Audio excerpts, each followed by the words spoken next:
કૌભાંડી ભૂપેન્દ્રસિંહ ઝાલાની ધરપકડ થતા રોકાણકારો ભયભીત થયા છે। કૌભાંડીના એજન્ટોએ રોકાણકારોને ધમકી આપી છે। 21 લાખનું રોકાણ કરનારા વીટીવી ન્યૂઝ સમક્ષ આવ્યા। એજન્ટો ધમકી આપતા હોવાનો રોકાણકારોએ ખુલાસો કર્યો છે। ભૂપેન્દ્રસિંહ ઝાલાએ હજારો લોકો પાસે રોકાણ કરાવ્યું અને 6000 કરોડ રૂપિયાના રોકાણની ફરિયાદ નોંધાઈ છે। સમાજના ડરને કારણે બીજા રોકાણકારો તો હજી સુધી સામે નથી આવ્યા।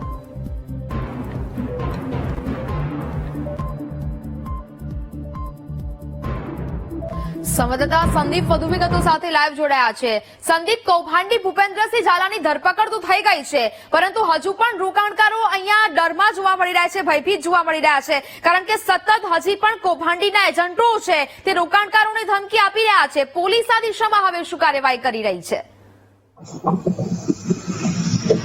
ચોક્કસથી 6000 કરોડનો કૌભાંડી મહાકૌભાંડી 34 દિવસ બાદ સીઆઈડી ક્રાઇમના પકડવામાં આવી ગયો છે। ગત રાત્રિએ તેને મહેસાણાથી ઝડપી પડ્યો છે। ત્યારબાદ સમગ્ર મામલે સાબરકાંઠા જિલ્લામાં જે રોકાણકારો છે તે અસમંજસમાં અને ક્યાંક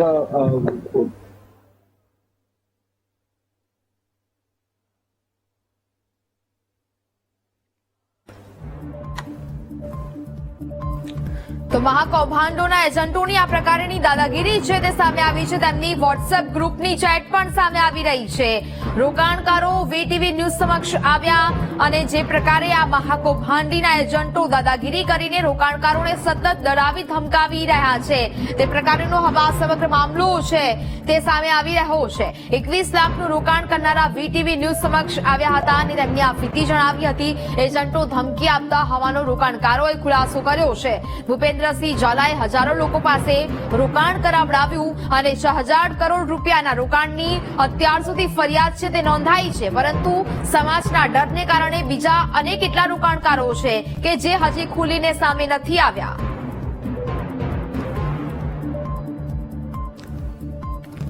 તો બીઝેડમાં રોકાણ કરનાર ભાર્ગવ આપણી સાથે જોડાયા છે। ભાર્ગવ, વીટીવી ન્યૂઝમાં આપનું સ્વાગત છે। જે પ્રકારે આ કૌભાંડી ભૂપેન્દ્રસિંહ ઝાલા છે તેની ધરપકડ તો થઈ ગઈ છે, પરંતુ રોકાણકારોને હજી પણ આ કૌભાંડીના એજન્ટો છે તે સતત ધમકીઓ આપી રહ્યા છે। શું કહી રહ્યા છે એજન્ટો હજી સુધી આપને? એજન્ટો તો બેન અમારા સુધી કોઈ છે નહીં। અમારો જે એજન્ટ છે એ તો હાલ અંદર જ છે, મયુર કરતી છે, બરોબર છે। અમને તો ખાલી અમને એક જ વસ્તુની ચિંતા છે ને છેલ્લા 1 મહિનાથી અમે પ્રભુને એક જ પ્રાર્થના કરીએ છીએ કે આ બધું વસ્તુ ભલે એ ભૂપેન્દ્રસિંહ ઝાલા કોઈ પણ જગ્યાએ હોય કઈ પણ હોય, લોકોના પૈસા ક્યારે મળશે? આજે લોકોના ઘરમાં જે કોઈની મરણ મૂડી છે કે કોઈની જીવન મૂડી છે, બરોબર છે બેન, આટલા ટાઈમથી અમે ભેગી કરીને મૂકી હશે, એ લોકોની અત્યારે શું હાલત થતી? તે બિચારો બોલવા પણ બહાર નથી આવી શકતો કે એમ વિચારે છે કે હું બોલવા બહાર આવી તો અહીંયાથી પૈસા નહીં મળે, અગર હું અહીંયા સામે વાત કરું છું તો અહીંયાથી પૈસા નહીં મળે। આજે લોકોમાં તો ભીતિ સેવાઈ રહી છે બેન।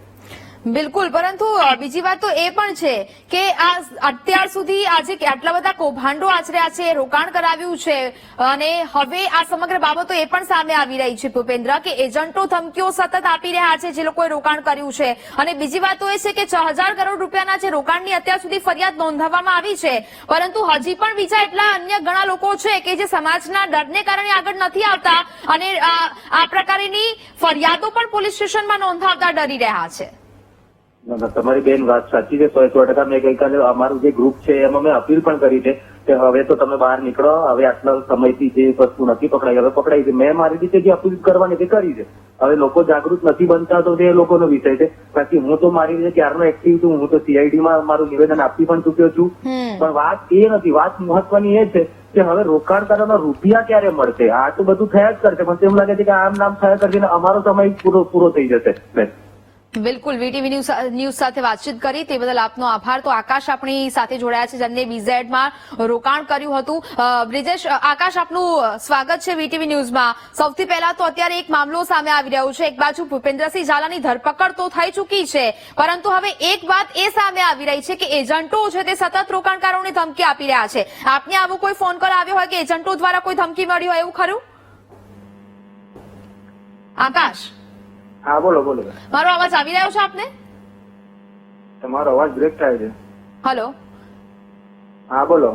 આકાશ, મારું કહેવું એ છે કે અત્યારે એક મામલો એ સામે આવી રહ્યો છે। એક બાજુ ભૂપેન્દ્રસિંહ ઝાલાની ધરપકડ થઈ ચૂકી છે, પરંતુ એજન્ટો છે એ રોકાણકારોને સતત ધમકી આપી રહ્યા છે। આપના સુધી આવો ફોન કોલ કે ધમકી આપવામાં આવી છે ખરી આ એજન્ટો દ્વારા?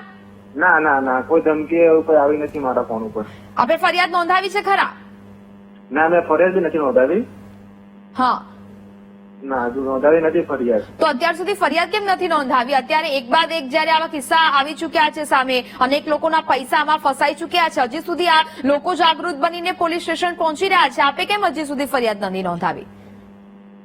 એમાં કેવું છે કે ફરિયાદ નોંધાવવા માટે બી વકીલ રોકવા પડે ને, તો એમાં આમ બી અમારા પૈસા તો રોકાયેલા જ છે બીજેડમાં, બધું ખર્ચો પછી ક્યાંથી પૂરો થાય? બિલકુલ બિલકુલ. આકાશ, વીટીવી ન્યૂઝ સાથે વાતચીત કરી તે બદલ આપનો આભાર. તો હાલ તો આ સમગ્ર મામલો સામે આવી રહ્યો છે. લોકો હવે ફરિયાદ કરતા પહેલા પણ વિચારી રહ્યા છે, કારણ કે એક બાજુ રોકાણ કરેલા પૈસા તેમના ફસાયા છે અને બીજી બાજુ તેમને એ પણ ડર છે કે જો ફરિયાદ કરીને ત્યારબાદ કોર્ટ કચેરીના ચક્કર ચાલુ થયા તો તેમાં પણ તેમને પૈસા રોકવા પડશે. તેને કારણે હજી લોકો ફરિયાદ કરતા ડરી રહ્યા છે.